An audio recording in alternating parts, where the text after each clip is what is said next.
Après des mois et des mois d'attente, je m'attaque au projet décaissé du plafond de la cuisine. Et comme vous avez pu le constater sur la miniature, plus de suspense. Le but ici, c'est de fabriquer un puits de lumière, mais un puits de lumière artificiel.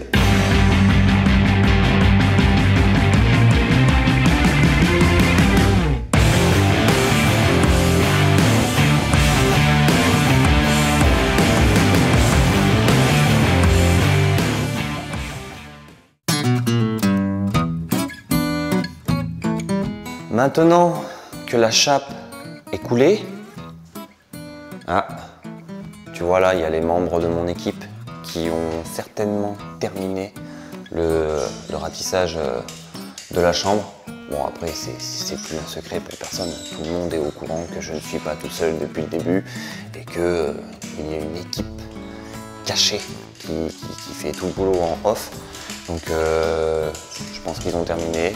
Je vais enlever la caméra du trépied et on va aller voir ce qu'ils ont fait, quoi. Quand les murs et les plafonds sont entièrement ratissés, t'as l'impression que la pièce est terminée.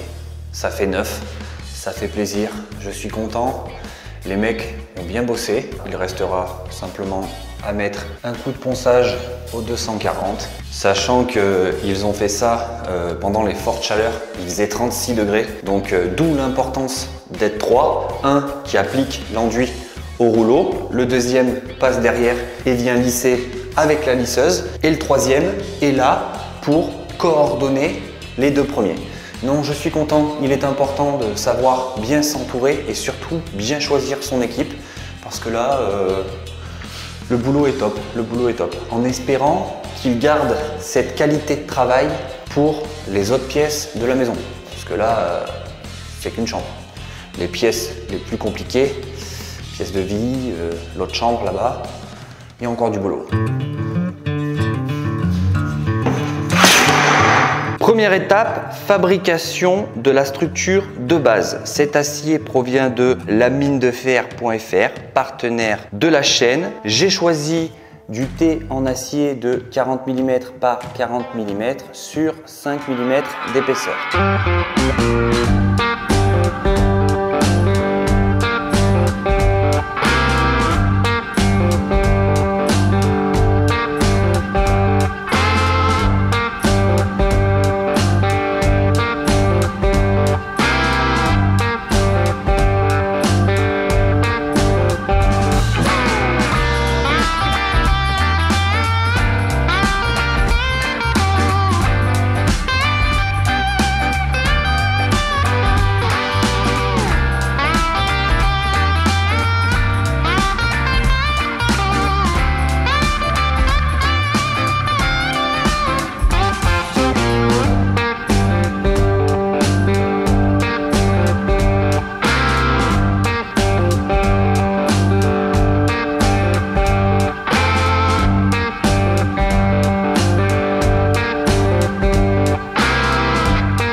Ici, j'ai un rail ou un montant à ce niveau-là et j'en ai un autre ici. Ce qui fait que je suis obligé de tomber dans un montant. Et moi, vu que je veux que ce puits de lumière soit démontable, je mets des chevilles mollies. Donc en fait, il faut que je perce d'abord le placo à 11 mm et après, en partant d'un petit forêt jusqu'aux 11 mm métaux, je perce le rail. C'est une opération assez compliquée.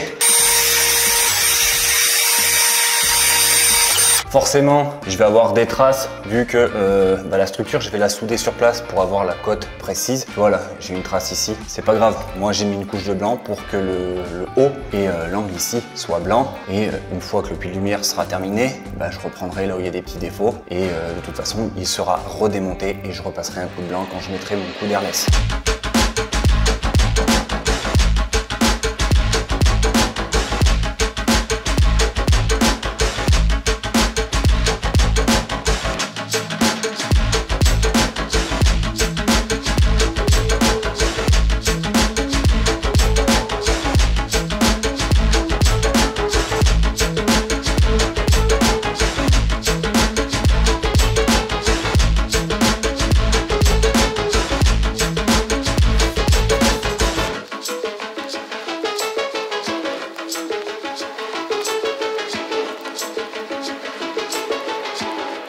j'ai coupé dans l'angle ici, c'est pour faire mon ajustement avec celle qui va se trouver sur cette partie-là. Moi, je préfère procéder comme ça. Je n'ai pas de scie à ruban pour faire des coupes à 45. Donc, vu que je le fais à la meuleuse, il va falloir que je fasse la même chose sur cette partie-là. Et comme ça, je terminerai par celle d'en face et celle-ci. Et comme ça, en ayant mis les deux premières de chaque côté en premier, ça me donnera mon niveau et ça me donnera la distance entre les deux. Et ça devrait être nickel.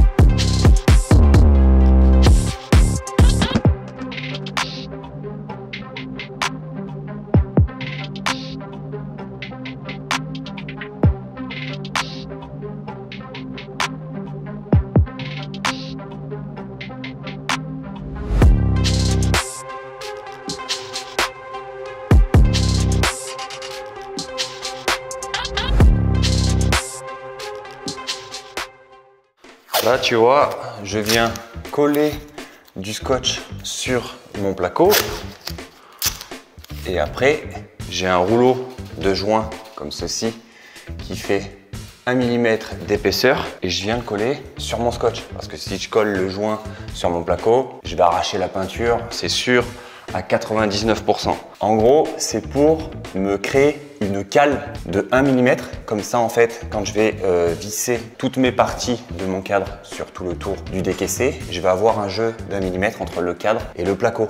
Parce que le but, c'est de pouvoir le démonter. Et si je serre directement contre le placo toutes les parties que je fais mes points de soudure, ça m'étonnerait que la structure puisse redescendre. Donc c'est pour ça, je préfère anticiper et normalement, une fois toutes mes parties vissées, pointées, je devrais pouvoir redescendre mon cadre pour terminer mes soudures.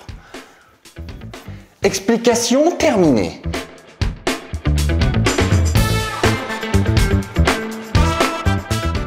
J'ai terminé de faire mes ajustements. J'ai bien galéré pour celle-ci et celle-ci. Parce qu'au moment du perçage dans le placo pour mettre ma molly, je suis tombé dans une vis à placo. Ça n'a pas été simple, donc il a fallu que je me débrouille, que je m'adapte, que je rebouche, enfin voilà, c'était compliqué. Et si vous voulez savoir, quand je me lance dans des fabrications de ce type-là, j'ai toujours confiance en moi quand j'ai des projets, mais quand je suis en plein dedans, quand je suis dans le processus, faut pas croire, hein, je doute comme tout le monde. Ceux qui vous disent qu'ils ne doutent jamais, c'est des menteurs. Tout le monde doute, mais le but, c'est de ne jamais lâcher. Donc on va y croire jusqu'au bout. De toute façon, ça là, tant que c'est pas terminé à 100%, rien n'est gagné.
La GoPro, elle n'a pas aimé la soudure et le meulage. Hein.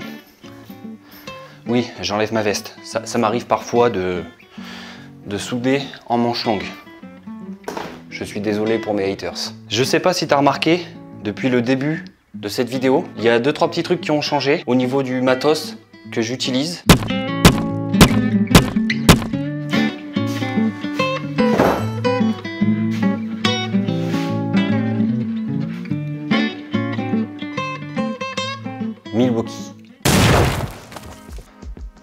Ça fait maintenant 2 semaines que j'utilise ce projecteur sur pied, c'est juste incroyable. Je vais être obligé de me séparer de ma lampe l'outil pas parfait parce que ça, c'est vraiment le top. La tête est orientable, tu vois, ça pivote dans tous les sens. Cette partie-là est télescopique, tu peux monter jusqu'au plafond. Tu as 3 positions d'éclairage pour faire les ratissages, les ponçages, c'est juste le feu. Comme tu peux voir, elle est branchée sur secteur, elle est en filaire. Quand elle est comme ça et que tu mets une batterie en bas, ça te charge également tes batteries. Et tu peux également la mettre sur batterie. Là, tu as un port USB pour brancher ton téléphone si tu veux le charger.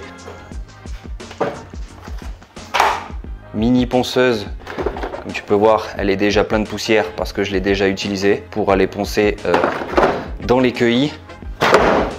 Laser Milwaukee 12 lignes, pistolet à cartouche électrique. Là, on est sur un outil que je voulais depuis longtemps, meuleuse verticale. Regarde-moi cette bête. On va l'utiliser dans la suite de cette vidéo, notamment pour aller meuler les soudures. Tu vois, ici, tu passes pas avec ta meuleuse, et ben avec celle-ci, tu vas voir, c'est un jeu d'enfant. Et pour finir, la dernière visseuse de chez Milwaukee avec ses 2 batteries 5 ampères et son chargeur.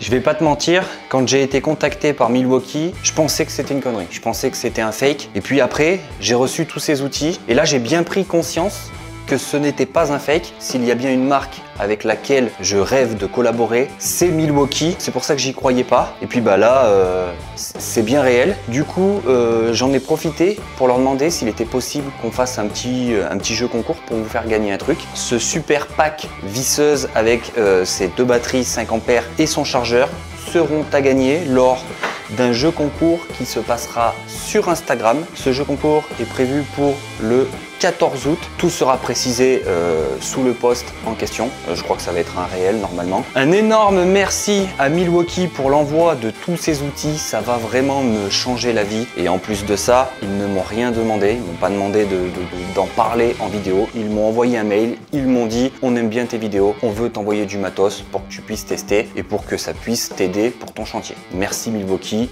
Vous êtes les boss.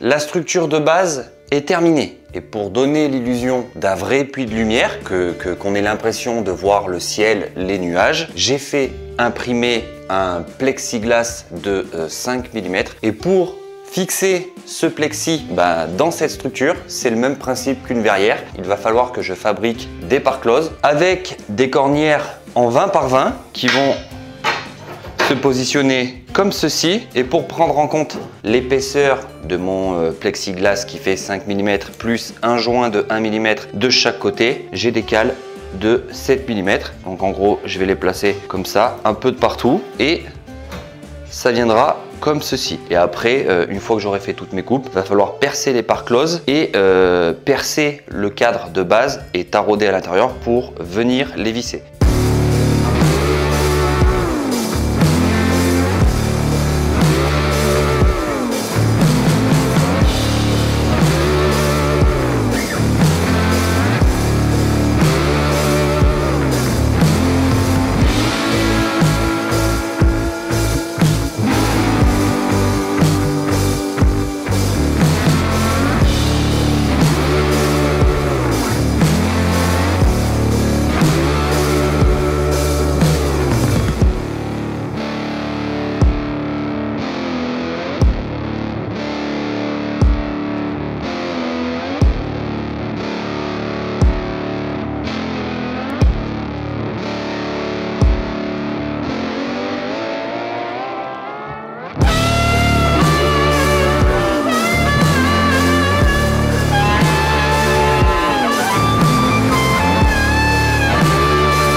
La part close est terminée. J'ai remis mes cales de 7 mm qui correspondent à mon plexi et à mes joints. J'ai également fait mes trous pour visser la part close dans le cadre de base. Donc j'en ai 3 dans le sens de la longueur et 1 au milieu de chaque côté. Et là, on pourrait croire que j'en ai terminé. Sauf que, comme tu peux voir, il y a un petit souci. Tu vois, mes trous ici tombent dans le vide. Tu vois, j'ai rien pour visser, je peux pas me prendre dans mon cadre. Et le problème que j'ai ici, je l'avais anticipé, c'est juste que mon T est à l'horizontale, alors que sur une verrière, bah, il est à la verticale. Et en gros, ta part close de 20 vient se prendre sur la partie la plus longue du T. Et donc, ben, tu as de la marge. Tu as plus d'1 centimètre pour prendre en compte tes joints et ton verre. Sauf que dans ma configuration ici, ben, moi, ma part close, elle n'a pas le choix que d'être comme ça. Parce que mon cadre est vissé dans mon plafond par en dessous. Tu vois, j'avais pas d'autre possibilité. Ben, quand tu prends en compte l'épaisseur du plexi plus les joints, la part close dépasse. Et là, j'allais pas prendre des T en acier de 80 parce que déjà que là, la structure est surdimensionnée. Même là, le fait de faire une part close pour maintenir un plexi, c'est surdimensionné. Mais j'allais pas coller mon plexi à la Sika, hein, même si ça se voit pas. Moi, je le sais. Pour régler ce problème et avoir un point de fixation et pouvoir tarauder dans la structure de base pour visser la part close, je vais utiliser des chutes de T. Je vais recouper le T ici. Donc, en gros, je vais enlever cette partie-là et je vais ressouder ma chute ici. Et donc, j'en aurai 3 dans la longueur et 1 dans le sens de la largeur. Et pourquoi je ne soude pas ma chute directement ici? Tout simplement parce que je vais avoir ma soudure à ce niveau-là et c'est pile l'endroit où je vais percer et où je vais devoir tarauder. Et tarauder dans une soudure, c'est pas terrible.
Le fameux plexiglas que je vais découvrir en même temps que vous.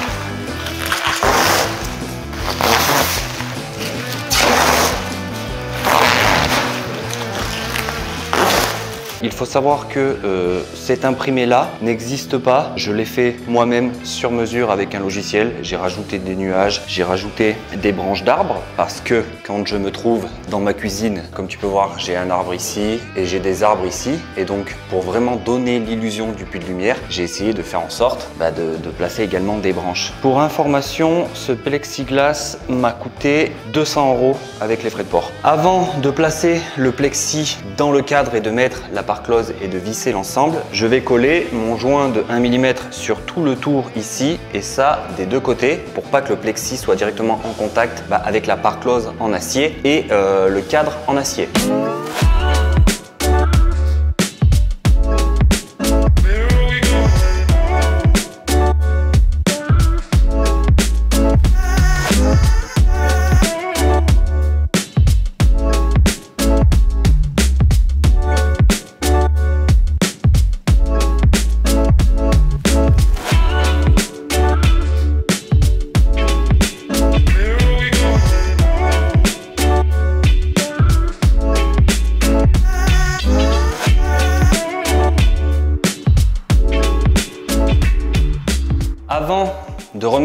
cette partie-là à l'intérieur du plafond, il faut installer les rubans LED. Ceci provient de nos amis de chez ByLED. Ce sont des rubans LED lumière du jour, donc c'est un blanc naturel, 14,4 watts au mètre linéaire, et ici j'ai une alimentation de 100 watts. Donc là, pas besoin de mettre un contrôleur parce que les rubans vont s'allumer que d'une seule couleur. Tu mets un contrôleur quand tu as un ruban RGB ou qui fait blanc chaud, blanc froid pour pouvoir choisir la couleur. Mais là, il n'y a pas besoin, sachant que l'allumage se fera via un interrupteur qui se trouvera sur la cloison.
Apprentice, c'est aussi ça. Qu'importe la grandeur de votre projet, ne cessez jamais d'apprendre. Ayez confiance en vous, tout est réalisable. Même si celui qui vous dit ça n'est pas réellement satisfait, je n'ai pas réussi à trouver le pic de satisfaction au moment d'appuyer sur l'interrupteur. J'ai pas eu cet effet waouh. Je suis quand même content, mais pour moi c'est c'est pas mal. J'espère que quand je vais finir cet étage, je vais pas avoir la même réaction en me disant ouais, c'est pas mal.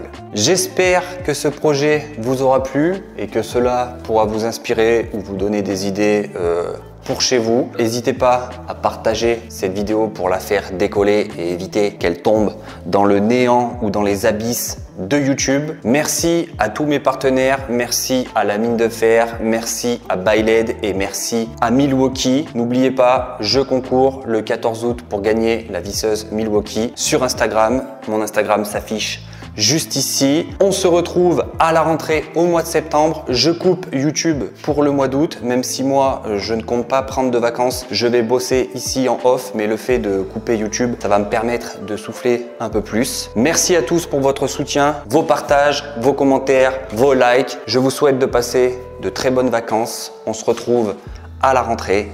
Ciao! Après une analyse approfondie d'insatisfaction personnelle, je pense que la saturation dans l'imprimé en plexiglas est beaucoup trop élevée. Le bleu du ciel est beaucoup trop bleu. Il aurait fallu qu'il soit moins foncé, moins bleu, plus clair, et j'aurais été, je pense, beaucoup plus satisfait. Deuxième chose, je pense que le cadre de la structure principale, élément constitué principalement d'acier, n'est-ce pas, va être peint en blanc afin d'aller avec le reste des menuiseries de cet étage. J'ai les menuiseries blanches, par conséquent, le puits de lumière sera blanc. En plus de ça, les éléments de décoration type ferronnerie, cuisine, etc. seront de couleur noire. Et afin de ne pas trop avoir de noir et avoir une homogénéité dans la décoration, le blanc s'y prêtera à merveille. En plus de ça, les éléments de cuisine, plan de travail qui vont se trouver latéralement au niveau de ce puits de lumière, c'est-à-dire sur les côtés, vont s'aligner parfaitement avec le bord de ce puits de lumière, au millimètre près. Et ceci devrait être bien. Voilà. Je sais qu'à ce moment-là, il reste que ceux qui font partie de l'élite. Et donc, si tu fais partie de l'élite, mets-moi en commentaire, saturation trop élevée.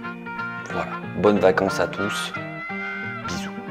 Je vous demande pas de vous abonner, hein, parce que si vous êtes encore là à ce moment-là, vous êtes forcément abonné. Bien évidemment.